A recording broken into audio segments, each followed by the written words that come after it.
माफी की मांग करते हो?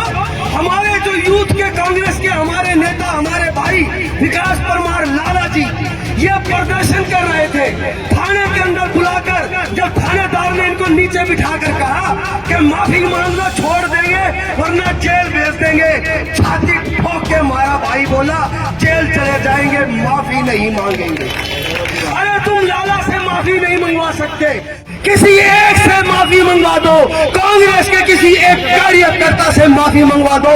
राहुल गांधी जी ठीक कहते हैं, माफी मांगने का इतिहास, माफी विरोध तुम्हारा है। अगर तुम शहादत मांगते हम शहादत दे सकते हैं, तुम जेल भरने की कहते हम जेल भर सकते हैं, तुम देश के लिए लहू मांगते हम लहू दे सकते हैं, लेकिन अगर तुम माफी करोगे माफी नहीं मांग सकते, जेल जा सकते हैं। और एक आखिरी बात साथियों और कह देता हूं, नरेंद्र मोदी भी सुन ले और ये खट्टर सरकार भी सुन ले, जुल्मी जब जुल्म करेगा सत्ता के गलियारों से, चप्पा चप्पा गूंज उठेगा इंकलाब के नारों से।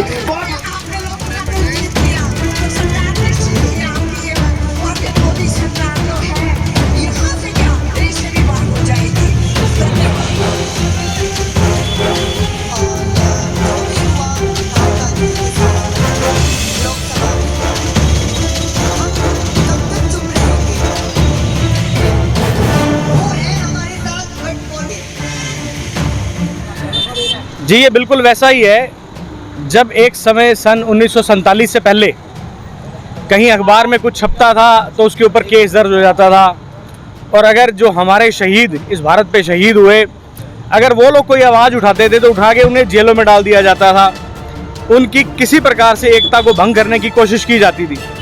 ये आजकल इस देश के अंदर सेम वही पोजीशन दोबारा है, इसीलिए शायद कांग्रेस को फिर से सत्याग्रह करने की ज़रूरत पड़ रही है। और दूसरी रही बात कि देखिए, मैंने तो ये सुना है कि हमारे देश के कानून में भी है कि जितनी गुनाह करने वाला या सज़ा मतलब उसको जो उसका साथ दे वो भी गुनहगार कहलाता है। अगर आप चोरों का संरक्षण कर रहे हो, अगर आप चोरों को अपने देश से बाहर भगा रहे हो और उनकी सहायता कर रहे हो, किसको बोल रहे हो चोर?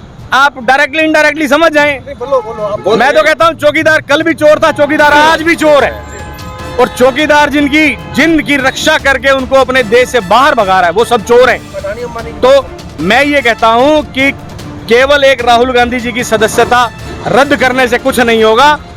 आप इस रोड के ऊपर चलने वाले हर उस व्यक्ति को उठाकर जेल में डालना शुरू करें, और सन 1947 की तरह एक से फिर वही मौका आएगा जिस समय इस देश की पूरी जेलें फिर से भरी होंगी।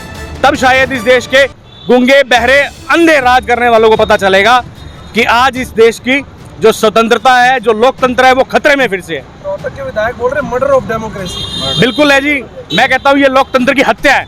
अगर आप चोर को चोर नहीं कहेंगे, मर्डर को मर्डर नहीं करेंगे, हत्यारे को हत्यारा नहीं कहेंगे, तो उसके अलावा क्या कहेंगे?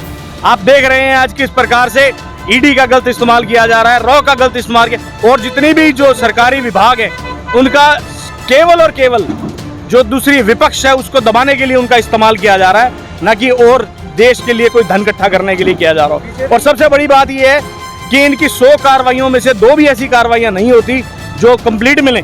ईडी आती है, छापे मारती है, उसके हाथ कुछ नहीं लगता, साल 2 साल बाद वो केस सब के सब बंद हो जाते हैं। सत्याग्रह का उद्देश्य यही था कि जो देश में जो प्रजातांत्रिक सरकार है इसने प्रजातंत्र का गला घोट दिया है। आज हम अंबेडकर जी की तस्वीर के सामने खड़े हैं। इन्होंने देश को एक ऐसा संविधान दिया था जिसके अंदर बोलने का अधिकार, समाजवाद, प्रजातंत्र, ये हमारे मौलिक अधिकार हैं और ये हर व्यक्ति का अधिकार है। ये संविधान कांग्रेस पार्टी के समय बना और कांग्रेस पार्टी ने एक ऐसा संविधान बनाया कि देश का आम व्यक्ति भी देश का प्रधानमंत्री बन सकता है। उसी समय चाइना जैसे देश, रूस जैसे देशों का संविधान बना, उन लोगों ने एक पार्टी का संविधान बनाया कि एक पार्टी देश के अंदर रहेगी और उसी के अंदर चुनाव होंगे। लेकिन देश के जो कांग्रेस पार्टी के जो नेता थे, जिनकी प्रजातांत्रिक सोच थी, जिनके समाजवाद की सोच थी, जिनकी आम व्यक्ति की सोच थी, जो महात्मा गांधी के नेतृत्व में चल रहे थे। महात्मा गांधी ने कहा था कि कोई भी संविधान कानून बने तो ऐसा बने जो अंतिम व्यक्ति तक उसका फायदा हो। उस सोच के साथ देश के संविधान बनाए गए और उसी सोच के साथ लोगों को बोलने का अधिकार, समाजवाद का अधिकार, आगे बढ़ने का अधिकार दिया गया। लेकिन ये एक सरकार, ऐसी सरकार आई है जो बोलता है उसके ऊपर। अम्बेडकर जी ने एक बात और भी कही थी कि जो हमने संविधान बनाया है, अगर ये गलत हाथों में आ गया तो इसका गलत इस्तेमाल भी किया जा सकता है। अब ये इस बात की दुहाई देते हैं कि ये कोर्ट ने किया है, ये कानून के अंतर्गत हो रहा है। अगर कानून के अंतर्गत सारे संविधान लागू कर दिए जाएं तो आज देश के अंदर जितने स्कूल हैं, जितने ग्राउंड हैं, सबकी जेल बनानी पड़ जाएगी। इतने कानून होते हैं, अगर ये आप सभी व्यक्तियों पर लगा दें तो ऐसे हालात हो जाएंगे। राहुल गांधी जी ने देश का जो धन लेकर भगोड़े भागे थे उन पर आवाज उठाई थी। ललित मोदी और नीरव मोदी, उन पर यह बात उठाई थी कि हमारे देश का धन लेकर भाग गए हैं, ये चोर हैं। तो ऐसे जिस व्यक्ति ने आवाज उठाई उस व्यक्ति को तो जेल में भेजने का काम कर रहे हैं। जिस व्यक्ति ने भगोड़ों देश का धन लेकर भागने वालों की आवाज उठाई उस व्यक्ति की सदस्यता खत्म की जाती है। और जो लोग देश का धन लेकर भागे वो विदेशों में ऐश लूट रहे हैं, वो मौज लूट रहे हैं। आज वो हंस रहे होंगे कि वाह मोदी जी वाह, आपका जो देश है ये बहुत बढ़िया है जिसके अंदर चोर मजे लूट रहे हैं, और आवाज उठाने वाले, यूं कहने वाले कि देखो देखो चोर भाग रहे हैं, उनको आप जेल में डाल रहे हैं। तो आज के दिन संतुष्ट हो। इनके पास सिर्फ पैसे वाले आदमी। हिंदुस्तान के अंदर जब देश आज़ाद हुआ आपने देखा था कि देश के अंदर सुई भी नहीं बनती थी। हमारे यहाँ जो है ना नेहरू जी के अंदर तो ऐसे जो है ना परिवार से पैदा हुए थे, अब वो जो है ना 10 पुश्तों तक भी वो जो है ना बैठ के करते तो भी पैसा ख़त्म नहीं होता। वो जहाँ भी जाते थे, जिस भी स्कूल के अंदर जाते थे, गाड़ियाँ उनके जो है ना चौके देने खड़ी होती, तो ऐसे परिवार से थी। वो जेल के अंदर जाते हैं और ये काम करते हैं, बोला ना जी उसने कुछ नहीं किया, महात्मा गांधी ने कुछ नहीं किया, फलाने ने ये किया। जो इस देश के अंदर जो अंग्रेज़ों का साथ दिया जिन लोगों ने, आज वो जो है ना गांधी को और नेहरू को बुलाने का काम कर रहे हैं। इन्होंने तो इस देश को आगे बढ़ाया है। इस देश के अंदर क्या क्या चीज़ें पैदा नहीं की। इस देश के अंदर रेलवे आया, जहाज आई, IMT आए, IIM आई, आपने कंप्यूटर आया, आपने राजीव गांधी ने देखा होगा इस देश के अंदर जो है हमारी IT है, ये कौन लेके आया था, ये सोच किसकी सोच थी।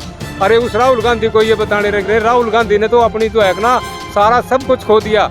शहीद हो गए उसके माँ, उसकी दादी शहीद होगी, उसका जो है ना पिताजी शहीद हो गया, और उनको ये कह रहे हैं कि ये जो है ना ऐसा काम करते हैं। अरे भाषा तो वो बोलते हैं, किसी को जर्सी कहते हैं, किसी को पप्पू कहते हैं, उनकी जेल नहीं होती। और किस आदमी की जेल कर दी जो इस देश को जोड़ने का काम कर रहा है, हम सब जातियों को जोड़ने का काम कर रहा है, सब धर्मों को जोड़ने का काम करता है। आज अगर हिंदुस्तान के अंदर कोई नेता है और कोई देश की आवाज़ जो है ना प्रखर जो है ना उठाने वाला है तो राहुल गांधी है, और उस आदमी को इन्होंने जो है ना अंदर जेल के अंदर डालने का काम किया है। ये जो है ना इनके अंदर बहुत भारी तानाशाही कुछ और पोस्टर लगाने पर 138 FIR। आज जो देश में हो रहा है तो विपक्ष एकजुट क्यों नहीं? विपक्ष होगा धीरे धीरे होगा। विपक्ष को भी इन्होंने जो है ना इस प्रकार के हथकंडे अपना रखे। आपने देखा होगा कि जो ED है कितने आदमियों के विरुद्ध लगाएगी, उसमें कितने BJP के आदमी और कितने जो है ना अपोजिशन के आदमी, ये सब जो है ना उनको डराने का काम कर रहे हैं। जो भी आदमी बोलता है उसी को जो है ना जेल के अंदर कर दो, उसी के अंदर जो है ना। आप ये बताइए क्या गलत लिखा गया था जिसके अंदर 138 FIR ये लिखा था ना कि भाई देश मोदी हटाओ देश बचाओ। अपोजिशन का काम क्या है? अरे कोई अगर रूलिंग पार्टी है, कितने % वोट मिले थे इन लोगों को, कितने आदमी आज अपोजिशन के अंदर बैठे हुए। अगर उनकी आप बात नहीं करोगे, वो आदमी अगर आपके विरुद्ध नहीं बोल लेंगे तो फिर ये प्रजातंत्र कहाँ रहा? ये तो डिक्टेटरशिप होगी। उनको बोलने का अधिकार क्यों नहीं दे रहे?